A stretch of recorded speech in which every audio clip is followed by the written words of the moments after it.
Yeah.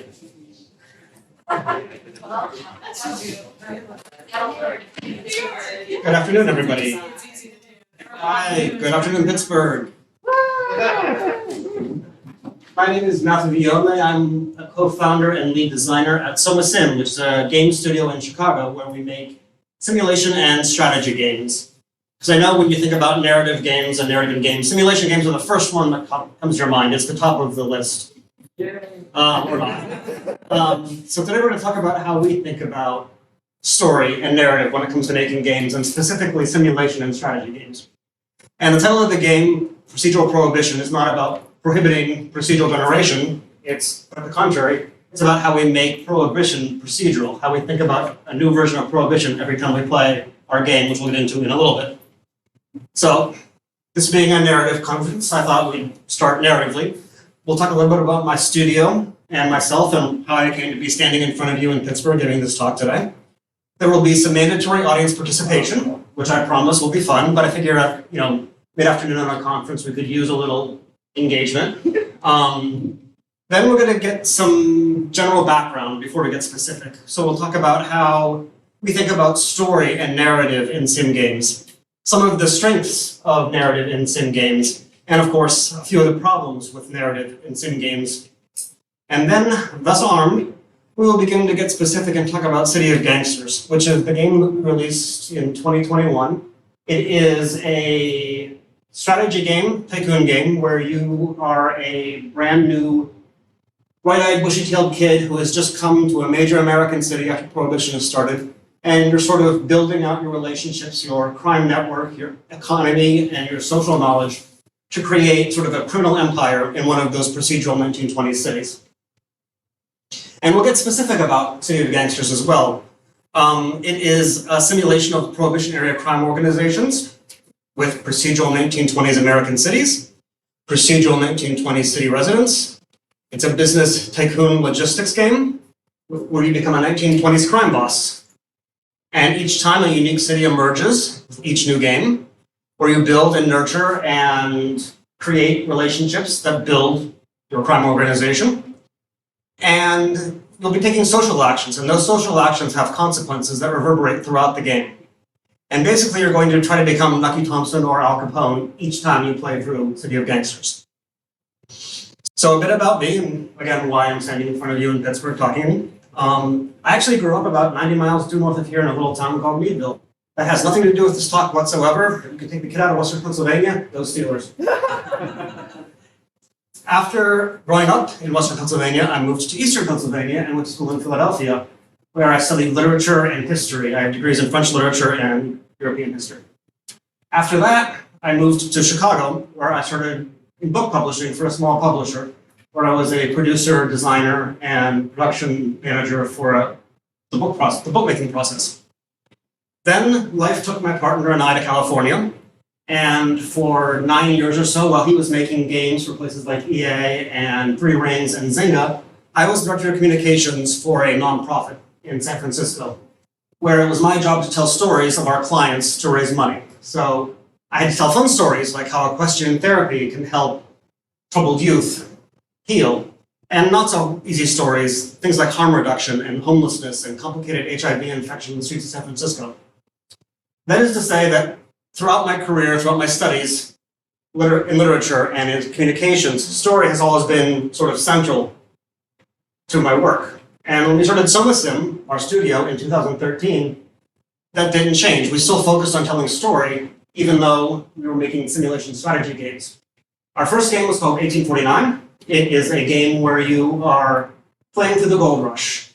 You're building gold rush towns, you're managing them, you're growing them, you're expanding them. They always said that the people who made a lot of money during the gold rush were the ones who sold the pickaxes and the jeans. Well, that was your job. So pickaxes and jeans, and build these towns, build these camps out as you build throughout the gold rush. Then home called us. We moved back to Chicago right after we released 1849. We made a game about skyscrapers. It's called Project High Rise. And you build and manage and develop skyscrapers. You sort of take them from nothing, from the foundations, up into large vertical ecosystems. So you have residences, You have businesses and stuff on the left, and you sort of build and manage them as the architect and developer of a large high-rise. After that finished, we made City of Gangsters, which came out in 2021, where you are building a criminal organization in Prohibition-era US cities. And we'll talk more about City of Gangsters more than you want in a little bit. And we are working on something new. And contrary to what this image might suggest, it is not Project High-Rise 2. It is unannounced. We can't really say a lot about it at this point. But to the surprise of no one, it's a simulation strategy tycoon game. And now, we've been dreading since the first slide, the mandatory audience participation. So it's easy. I'm going to put an image up there. It is of a TV show. Just anybody shout out the first thing that comes to your mind. Name of the show, what it evokes, just anything. We'll do that for like 5 seconds, and then we'll go on to the next one. Everybody ready? Ready? Gangsters. Drama. Okay. Shane. Yes? Western. Western. HBO. Mustaches. Yeah. That That is indeed Deadwood from HBO. Ready for the next one? Ooh, Boardwalk Empire. Boardwalk Empire. Jersey. Jersey. Yep. Bright lights. Boardwalk.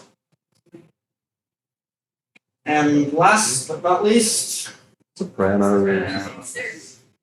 Making the deal. Therapy. Anafia can't refuse. Therapy. Complicated TV show.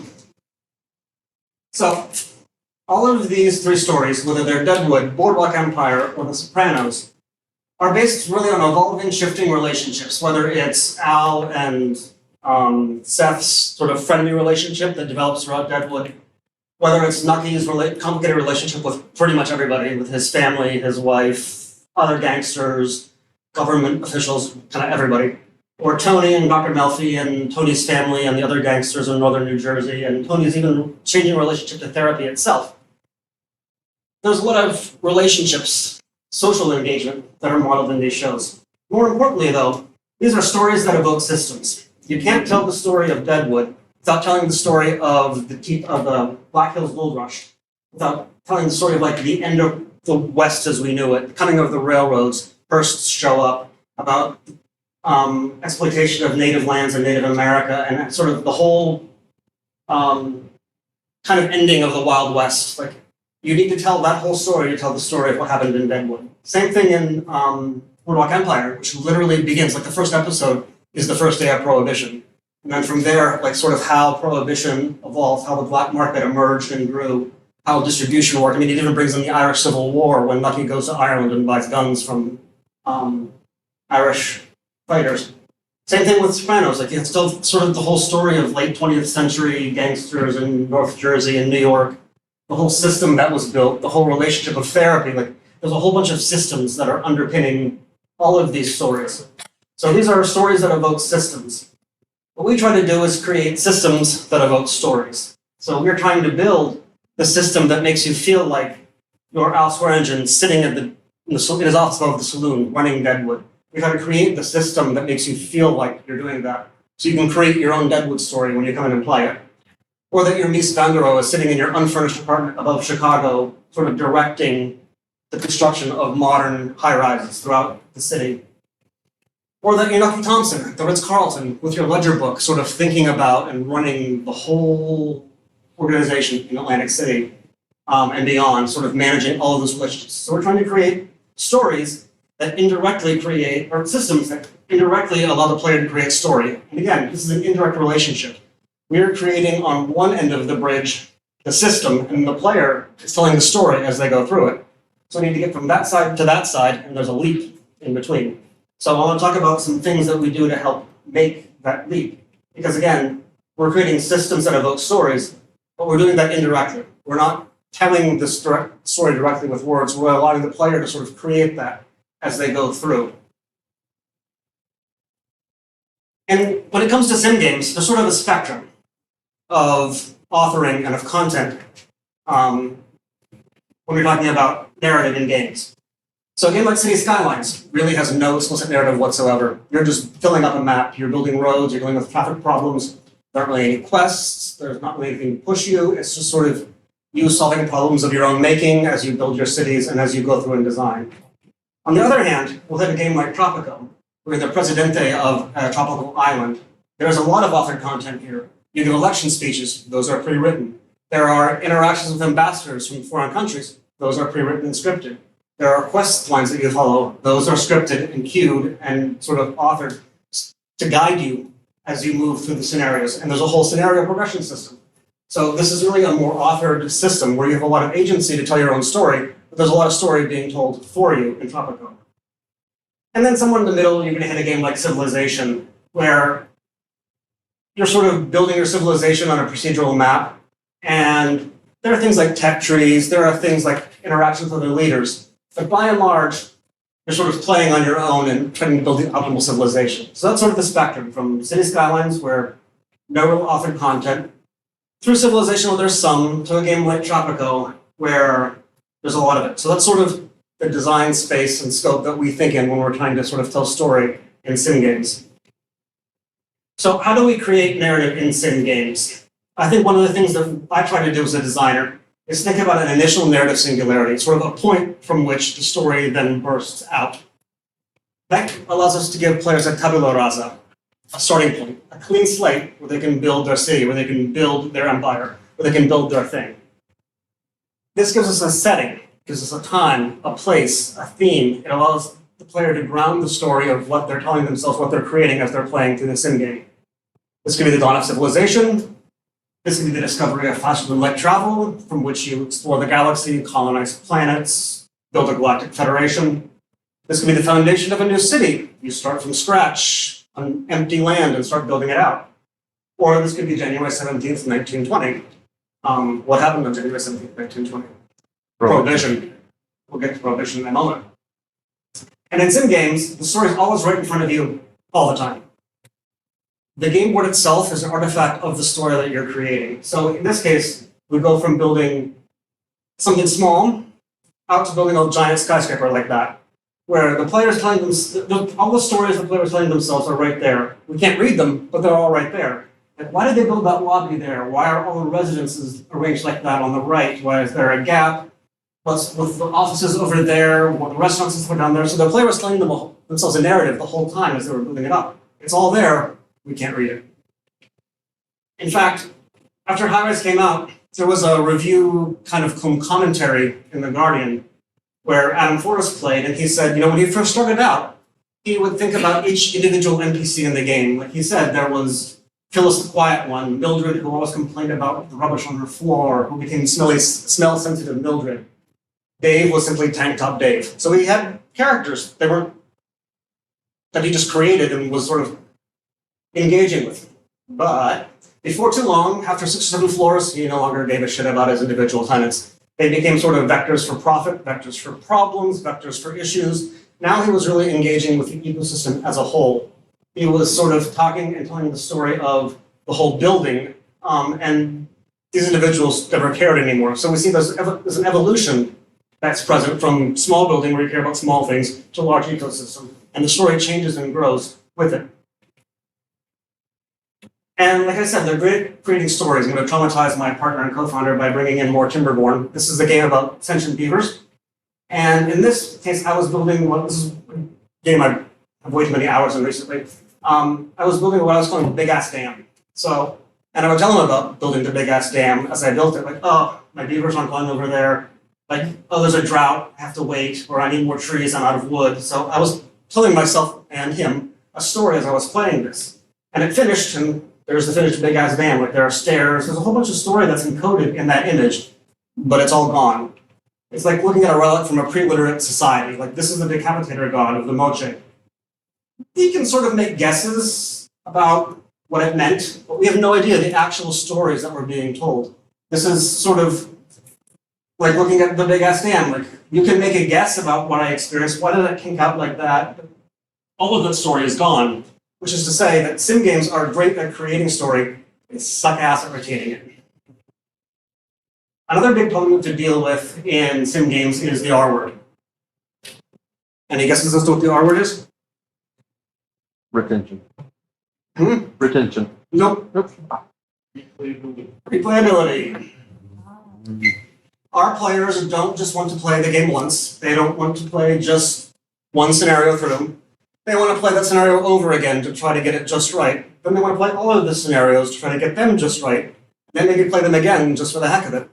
They don't want to just build like one crime empire in Chicago. They want to do a run where they do it in all of the cities, and do them all again as an Irish gangster. And then I have no idea what this person was thinking. But after 518 hours, they decided that they didn't like our game.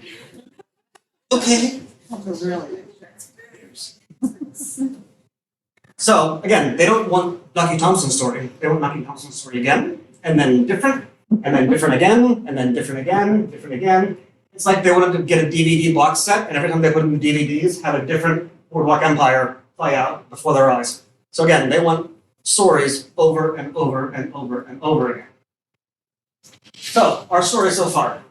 We tell systems that evoke story. We create systems that evoke stories. And we're creating on a blank canvas each time. And this is the way we think about designing sim games. So you're starting out over and over again, anew, again, because of replayability. The story on the game board, like that artifact that you build at the end of a sim game, at the end of a building game like ours, that fully encompasses all the stories that we're being told. But they evaporate. They're gone when you're done playing. I mean, they're gone the next day. Replayability, as we mentioned, is a required feature that our players expect and demand. If we didn't have it, we'd be out of business. And so, now I want to get into the backstory a little bit. Some fun Prohibition stuff. In 1918, the United States, 1919, I always get this confused. In 1919, it passed the 18th Amendment. That's it. Which prohibited the manufacture, sale, and distribution of intoxicating liquors. That's it. The 18th Amendment itself is not that long. It's real short. Much longer is something called the Volstead Act, which was passed later, and that's what came into effect in 1920. The Volstead Act is the thing that actually made alcohol illegal, set up enforcement, created a whole bunch of systems that would allow Prohibition to come into effect, and we'll come back to the Volstead Act in a second. And so then, January 1920 comes, alcohol is now banned. This was once, before 1920, this was the 5th largest industry in the United States of America. It employed approximately 1 out of every 10 Americans in some form or another, and we just banned it overnight. It's gone. And as everybody knows, after we banned alcohol, we became a nation of sober, teetotaling, upstanding people, just like those people in this anti-saloon they promised. Or we created the largest black market that has ever existed in human history. So men like Al Capone, Dean O'Bannon, and George Remus created massive, gigantic criminal empires, huge businesses that were so powerful, so prominent, and so successful that we know all these people today, 100 years later. And I want to talk a little bit about George Remus, because I love George. George was born in 1878 in Landsberg, Germany. He came to the US when he was 4 and moved to Illinois, because it's the best state in the Union. And he grew up, he went to the University of Illinois, he studied law, and then he became a very famous criminal defense lawyer. Like, he was the Johnny Cochran of the early 20th century. He defended notorious criminals that people would have been talking about back then. We don't remember them, we remember George. And then 1920 comes around, Volstead Act comes out, and George decides, I'm going to become a criminal. He memorized the Volstead Act, read it over and over and over again, and also being a criminal defense lawyer, knew how to be a criminal. And he discovered there's a loophole in the Volstead Act. If you're selling booze or acquiring booze for medicinal purposes, you can buy, make, sell as much of it as you want. So George moved to Cincinnati. Why Cincinnati, you may ask? Because Cincinnati was within 300 miles or so of 85% of all of the booze that was being stored by the US government. Over the next 3 years, George got his hands on most of it. He made about $40 million in 1920s money. He had an organization that employed about 3,500 people. He was the 6th largest employer in the city of Cincinnati. He ran a place called Death Valley Farm, which was a secluded house in Cincinnati. In the attic, he was brewing just massive quantities of alcohol, distilling it up there. He had a complicated system of dumbwaiters that lowered down to secret passages and secret alleys and secret tunnels where cars would pick up booze and then distribute it out to Cincinnati. It was never raided, never busted in the 13 years of Prohibition. George was arrested, but they never found Death Valley Farm. That's a great story. And that's the story we're going to tell in City of Gangsters, of you becoming George Remus, moving to that town, starting up a criminal empire, making $40 million, expanding a criminal empire. So, we needed to create procedural George Remus. The first thing we need to do is think about what we need to do to tell that story over and over and over and over and over again. So we're going to need a new George each time we start up the game. And we'll need a new Cincinnati each time we start up the game. So let's start with procedural George. First, you've got to put them in a city. And I know I said we'll talk about the city a second, but each city, like George picked Cincinnati because for reasons like all the bonded booze. So first you have to pick the city. And each city in City of Gangsters has unique story points, unique resources, unique things you can access. So first you pick the city.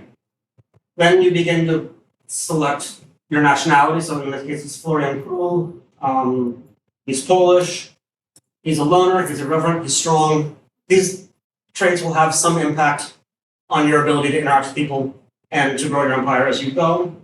We'll start you with a little bit of a bonus skill to help you build your criminal empire. Then we'll make procedural Cincinnati, or fine, Pittsburgh.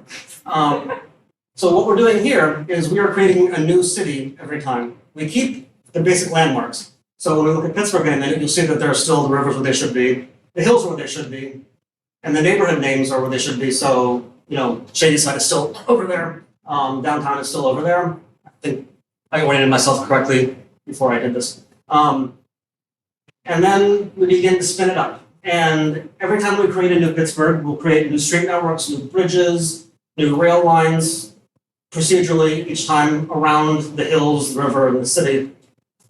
So each time a player comes into a new city, they'll have to discover where the streets are, where the bridges are. You have to reveal the map, get to know each new city each time. Then we create all of the residents of the city. We start in 1871 with a core of a few hundred families. Then we forward simulate about 50 years to 1921 of births, deaths, marriages, moves, sort of all kinds of connections. Oh, and we also took census data from the 1920 census for each city, trying to get the balance of ethnicities correct. And so, like, one of the Polish neighborhoods, because the Polish families tend to stay in the same spot, the Italian families will stay in the same spot, etc. So you get different ethnic neighborhoods each time. Then we sort of grab, because at this point, there are a couple 100,000 people that we've simulated. Then we sort of take a few thousand important families and we give them businesses that do illegal things or not illegal things. We give them cops. We make other gangs, we make other hooligans. They all have relationships, and that becomes germane in a little bit. So now we've created a new geography physically and a new geography socially each time that we create a new game. Then Florian here arrives in his new city, and you've got that little neighborhood that you're starting in. I think that's in Carnegie over in the through what's now the Fort Pitt tunnels. So he's over there now, and he's starting his little empire. And he has a few connections, like he knows a few people in the neighborhood. Like this arrow going out means that person knows someone in another part of the city. So these are sort of your starting points as you're building a new city. Then you have to become George. So we'll talk about a little bit about the basics of being a booze tycoon in 21, how you start in the basement, and then how you move product, how you expand. When you get to Pittsburgh or Cincinnati or New York or Philadelphia or any other cities in the game, you meet a family member and they say, we've got all this booze in the basement. It's illegal now. We don't want to deal with it. Why don't you deal with it, Florian? You go try to sell it, try to move it. So you say, fine, okay. And you go out, you sell. And this is sort of the basis of the tycoon game. You acquire booze, you sell the booze, you use that money to acquire raw materials, to set up production, to make new booze, to learn about making new kinds of booze, to sell more, and it snowballs out like that. It's kind of a basic tycoon game structure. The challenge with Prohibition, though, is that all of that is illegal. You can't just walk into a store and say, hi, ma'am, I would like some of your finest moonshine, and I am totally not a cop. Or, would you like to buy some of my moonshine? It's really good, and I am totally not a cop. So there's an economy of trust that you have to build in the game. You have to establish yourself as not a cop. People have to trust you, and you have to trust them. So you get to really literally make friends and influence people. So you gotta know a guy, or in the case we'll look at in a minute, a gal, and how you meet new people, and how you call in favors to sort of help your social empire expand along with your physical empire. So this is Detroit, and this is my gang of everybody whose nickname is Liz. And we're there. So we're sort of north of downtown, and we want to, with a blue, and we want to expand into downtown. So downtown, there's a lot of hotels, a lot of opportunity in the downtowns of most of the cities in the game. So this is our turf, and these are our friends. So in this case, we'll look at the Cotton Club. You can see sort of a little brief history of the Cotton Club and why we know them. And basically all of these buildings, all of these businesses that have that are sort of icons and annotated like that, those are our friends. And we want to expand here, where there are no icons, where there are no friends. So no friends, no turf. And we want to expand starting up there at Russell's Sandwich Counter. And again, we go in and we talk to them. Because in City of Gangsters, all of the interaction is all conversation. You want to sell booze? Conversation. You want to buy booze? Conversation. You want to learn a new skill? It's a conversation. You want to start a fight? It's a conversation. You want to start a turf war with another gang? It's a conversation. So all of our interactions are direct conversational interactions with other NPCs. So it's all just talk. And so we go in and we talk to, for instance, Apollonia here, and we are, as they would say back in the day, copacetic. We're friends, we've been doing business together for a long time. You can see sort of the social history of our interactions that are the result of those conversations overall, the months, weeks, years of the game represented there. So we are, again, copacetic. And we wanted to expand our relationship and our territory here with Irene Russell. And we have no relationship with her whatsoever. And we walk in and we say, hi, and she's like, who the hell are you?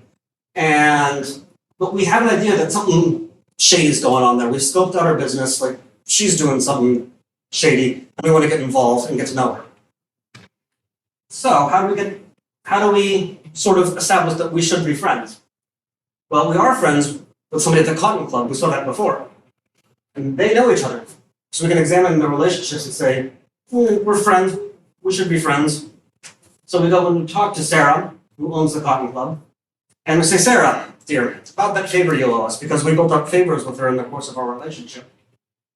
And we say, yeah, you know Irene, let Irene know we're cool, vouch for us. Tell her they're definitely not, this Liz person, definitely not a cop. So that happens. Irene, old pal, old buddy, now all of a sudden we know that she sells beer to her sandwich customers, and we can start selling homemade beer to her. And now we have the basis to begin building up that relationship, that turf, and to expand into that downtown area like we wanted, because we were able to use our social economy, our social relationships, to begin to impact our actual physical economy. And that's sort of the interplay that happens throughout the game.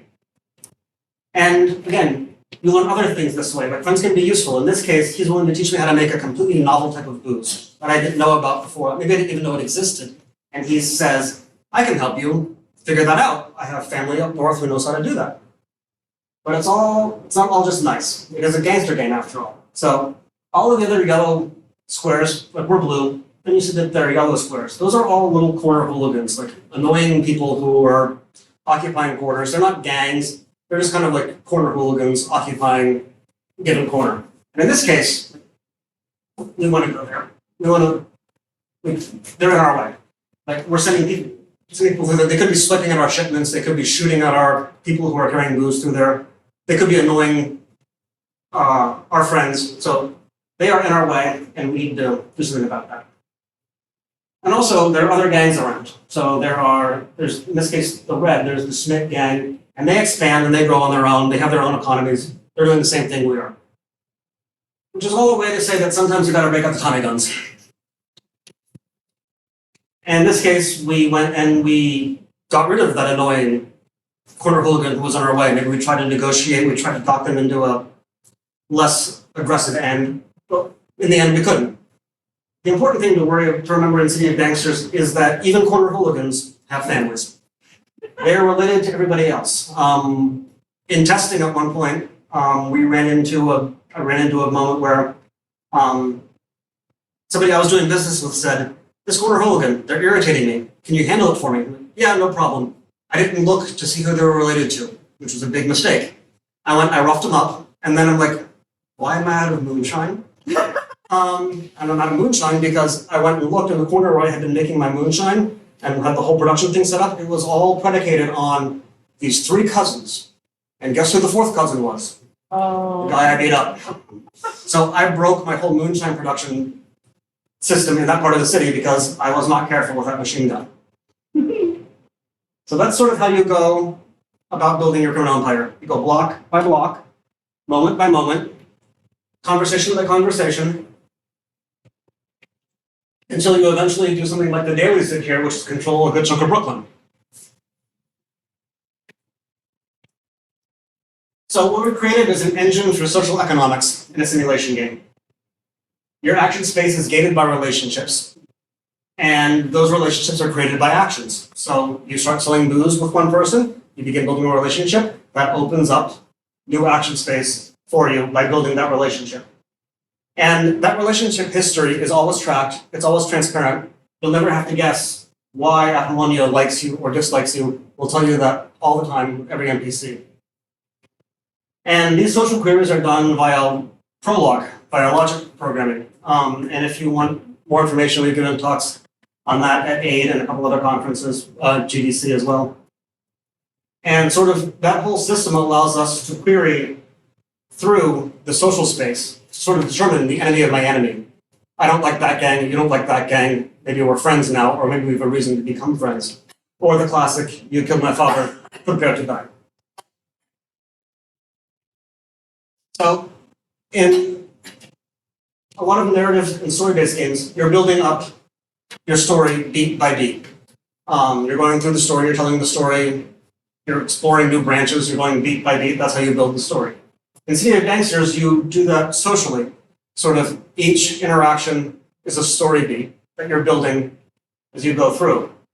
So the relationships allow you to build an empire. It's those individual narrative bits that are the building blocks of your empire. It's the mutual friend putting in a good word for you that allows you to expand into new turf. So each sale, each block of control is the result of one of these story bricks.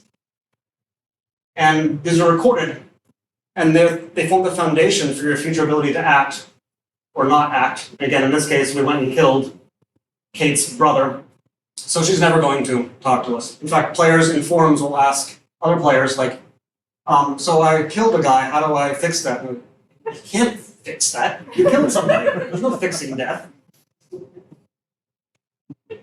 So, one of the problems we're trying to deal with is that sim games are good at creating story, but lacking when it comes to telling it and retelling it.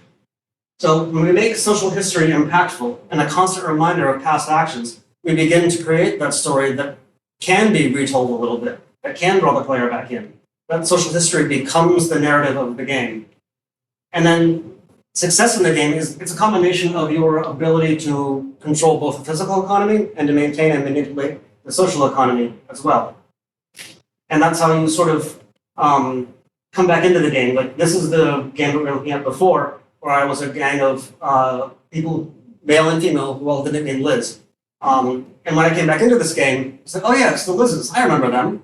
And clicking around, I'm like, oh yeah, my cousin got us an inn in New Windsor, which, being in Canada at that point in time, there's no problem with booze in Canada, so that can be useful. So again, I was able to sort of get back into a game that I hadn't touched in months because of these social breadcrumbs that were sort of laid throughout. And it adds an important consequence to simulation games that you don't often see, and that's consequence. If you play a game like SimCity 4, and you decide, I don't like that neighborhood, or a stadium would look real good there, you just bulldoze it, no consequences. You just evicted, 10,000 Sims from their houses, fine. SimCity Skylines, like, I want a highway there, go right through it. So, again, we think that adding, you killed my brother, I'm never talking to you ever again, adds a sense of consequence to games, and as we go forward developing other games, we want to think about how we can bring consequence and consequentiality into sim games so that it's not just, this is a random neighborhood, like, narratively, like, you're not bulldozing that because it's important to the city or it's important to the mayor, and so you can't actually do that.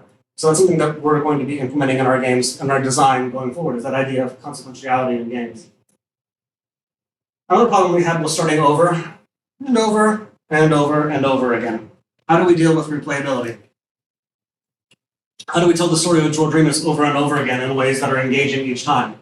So the procedural cities create new canvases each time. It's a new tabula rasa. Each time we come through the game, each time we start telling those stories over and over again. Each new city is going to give you brand new friends, families, and geography to explore, manipulate, and grow through. And that's unique constraints, unique opportunities. With each new procedural story, those are the foundation city. Those are the foundations for each new story that you're going to tell yourself. So basically, come back. We created a George Remus simulator where you can be a new George Remus every time you start playing through the game. So, some positives. Procedural generation leads to a lot of replayability. Like, you're going to get new cities over and over again every time. It's really sticky with players. People tell themselves stories on forums that are like the ones that I've told about. I killed someone, how do I get around it? Or, like I said, I killed a cousin, or I roughed up a cousin of all my suppliers, how do I fix that? Or I pissed off a cop, what do I do? So these are elements that are very sticky with players, and you saw some of the play hours that we had before. Like, people play for a long time. And it creates a lot of memorable moments, like when you killed the guy who was the cousin of your moonshine suppliers. And it documents and preserves the player's story in sim games. So, again, when you look at the narrative, it's all there. It's all there in the social history and history of your interactions. Players are telling their own stories each time they go through, and like the social interaction, the map building, that all sort of helps facilitate creating that story as they're going through the game. Procedural, and on the negative side, procedural generation can also not be your friend. In order to have that like feeling of a great start when you come into a game, like, ooh, look up, there's booze there, my cousin knows that cop, I'm connected over here, like, this is going to be a good run. You also kind of have to allow for the possibility of maybe a not so great start showing up, and for some players that could be a challenge. Like, this was a crap start, but I managed to build an empire anyway. But for a new player coming into it, if the first game through they get a crap start, their table flip and never come back. So procedural generation is one of those, again, careful with that machine gun Liz kind of things. And words. Anybody have any guesses how many words are in City of Gangsters? 280,000. And that's a lot to write, it's a lot to create, and for a commercial game, that's a fuck ton to translate. When our producers saw the word count, I saw them visibly miss a beat. So, again, we were trying to create systems that evoke stories. We wanted to create the Deadwood generator, the Mies van der Rohe generator, the Nucky Thompson generator. And so that's sort of where we wanted to take sim games. And again, as I said at the top, maybe not the first genre you think about when it comes to storytelling and narrative. But for us as a studio, as we develop games, it's sort of key to the way we think about approaching and building our games. Questions? Let's talk.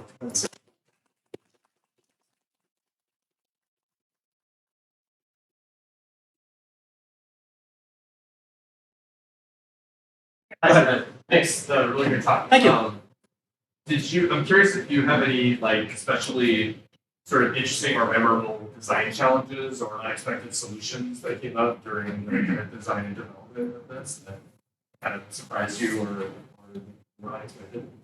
Yeah, we sort of had an idea of having different relationships with, like, you would have a relationship with rival gangs, and each of your NPCs, the characters that your crew, would also have relationships with other NPCs, and those would be different. And there was just no way to track that. Like, our design originally called for different, like I said, a whole different suite of relationships. So you might send in, like, oh, George and Frank are related, they know each other, so I'm going to send George in to do that job. But trying to keep track of who you knew, who you were friends with, who your crew was friends with, stuff like that.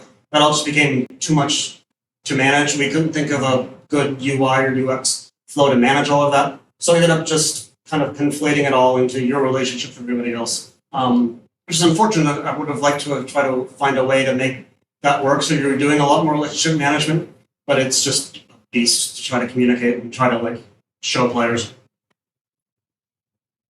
Yeah, go this way. Yeah, again, fantastic talk. Thank you. Really appreciate it. How did you handle those 280,000 words of dialogue as someone who? I wrote all. When's I wrote all of them. Oh, I mean, it's a lot of what it comes down to is a lot of quests, a lot of storylines, a lot of branching, like midnight staircases that sort of escalate and give the player an opportunity to say, "Oh no, too rich for me, I'm out," or to keep going, and have the possibility of a failure.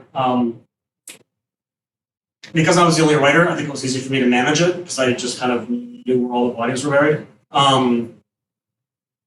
But it was hard. Sometimes you run into like a storyline and you're like, this doesn't make any sense. Why is it here? Oh yeah, because I wrote it and put it there.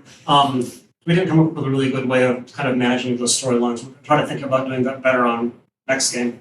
But yeah, we don't have a great solution. are there any lessons for what you hope to do better next time? As someone who's staring down at a Yes. problem? Instead of trying to create like individual bespoke things that only apply in given situations, we're trying to be a lot broader and do a lot more based on triggering and roles. So if you're talking to trying to think about how to say this without giving it the next name, but if you're talking to a person who's in a given corporate role, then maybe like there are a whole, instead of authoring for that specific situation of constraints that clicked over to tell that beat, we're going to be a lot broader and say, oh, if these couple of things happen, and if the person is of this role, then start triggering these stories. So you did a lot of bespoke writing that I want to try to avoid. Just to try to generalize into like more things like roles and things like that. Thank you. Yeah. I wondered if you have a way of summarizing the player's story, like after they're finished the game or in the middle of the game, do you have some way of generating a story to tell them that is their own story, like graphics, visual text? We do. I don't have that on the slide, but we have, I forget how many victory conditions there ended up being at the end of the day, 24 or so.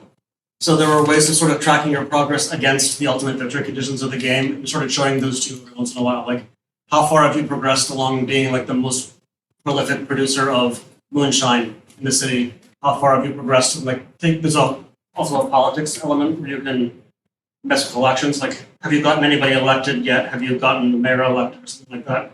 So we'll start showing you your progress toward achieving those victory conditions. Looks like the graphs in Civilization. No, they're more narrative. There'll be things like becoming like controlling the railroads. You control 3 out of the 4 railroad terminals in the city, which is enough which would be enough to trigger the victory. Or you control 1 out of 4 railroad terminals in the city, and now go take over other railroad terminals. So they're not graphs; they're specific goals that you're working toward with specific discrete sub goals. So that's sort of how we try to like show players' progress, sort of let them know, like, oh, and like they're often contradictory too. Like there was one where you would go through the whole of Prohibition without being in a gang war, or without killing anyone, or there's one where you took out all the other gangs. So it's sort of like, are you deciding to play like as a more peaceful gangster? So we'll track your progress as you sort of go along that track, versus trying to like win via violence or taking over the city. So we sort of used that to help sort of guide progress and sort of reemphasize your story of trying to play as the peaceful Irish gang in Chicago. Great talk. I really want to play your game now. I have 2 related questions. Mhm. It looks like you were tracking relationships using integer numbers. Yes. I would like to know, what are the upper and lower bounds on that number? There aren't.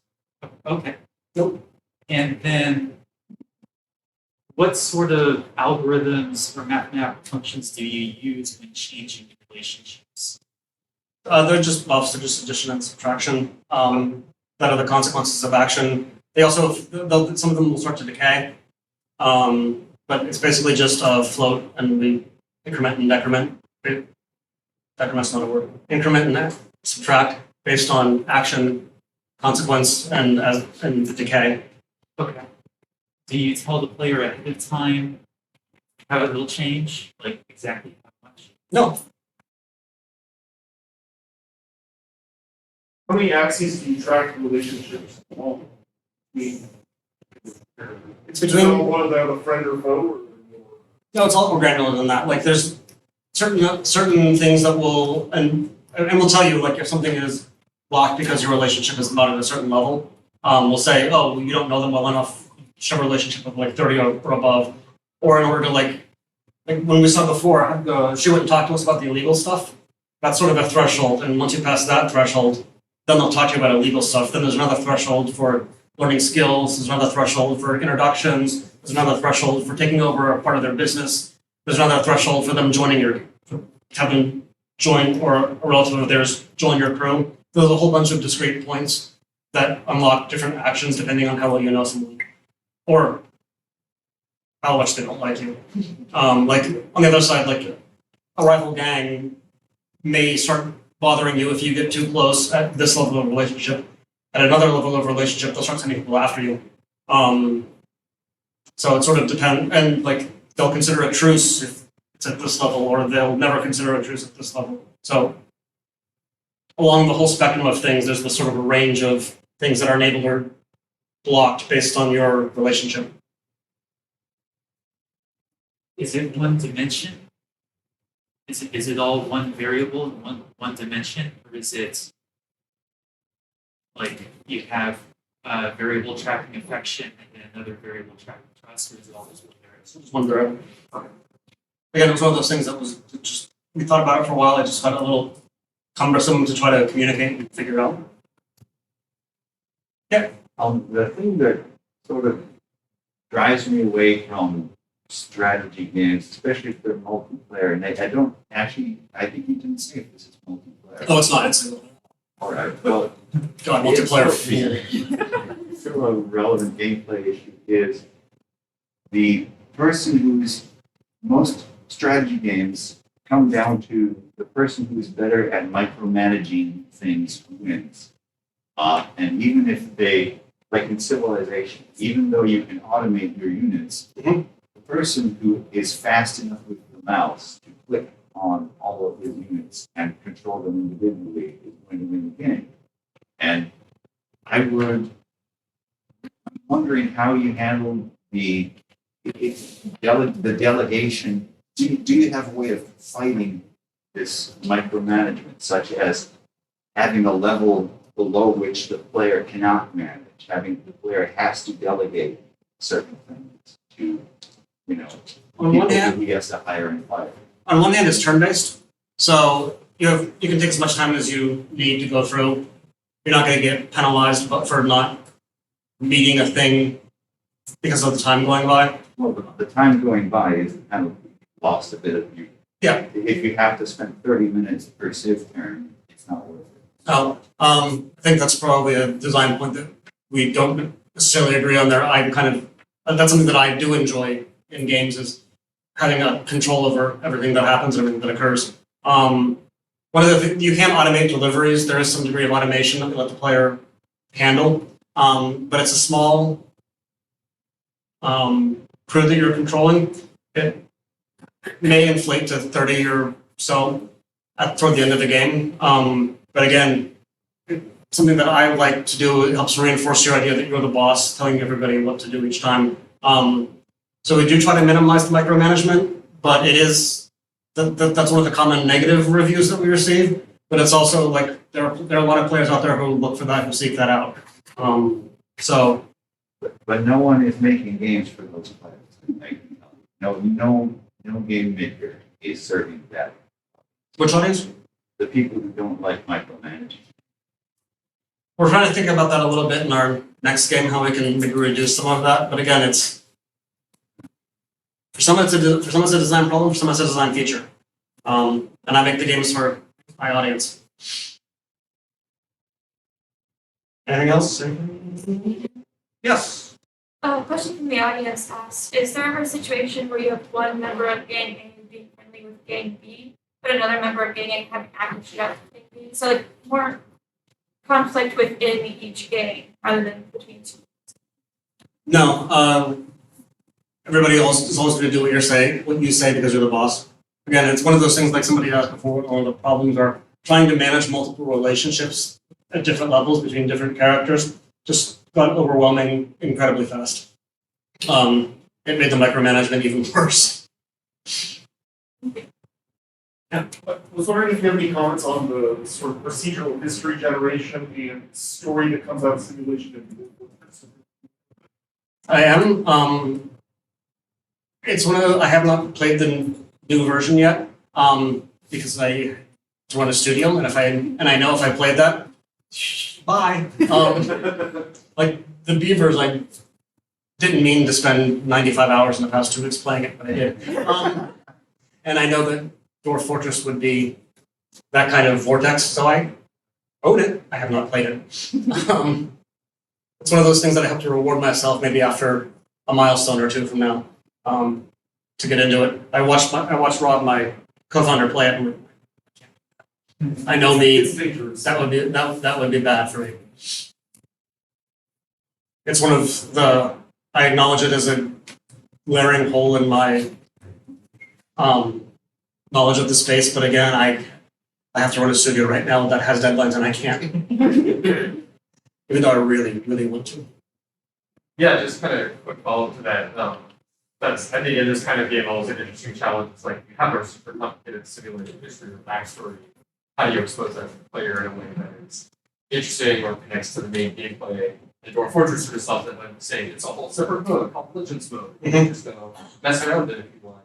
And it sort of indirectly hits the main gameplay. But I guess reaching towards a question for this, in this game in particular, did you have things where there was stuff you wanted to kind of simulate as part of the city and generation of the neighborhood generation that you ended up removing because it wasn't really relevant to the player's gameplay, or were we pretty focused on that from the beginning? I mean, as a designer, there probably are. As a designer, my design docs are overwrought and complicated, and then through play and iteration and feedback, things get pruned away. I always come up with grand visions, so that's why I can never do a game jam. Like in 48 hours, I'd write 2 paragraphs of a game design doc. So I don't know. Do you remember anything? Remember that we did try to use constraint satisfaction to build families and relationships between family members that made sense, and we just ran into just a technical problem. Constraint satisfaction taking way too long to arrive at a viable solution, so we switched to forward solutions and got basically the same result. Yeah. Yes. You mentioned 24 endings. Are any of those endings let the player decide they don't want to be a criminal, or they want to be subversive to your system, or anything like that? No. I mean, I think the most subversive we got was the where the endings where you actually didn't engage in any violent acts as a criminal. But no, we figured our players wanted to be gangsters.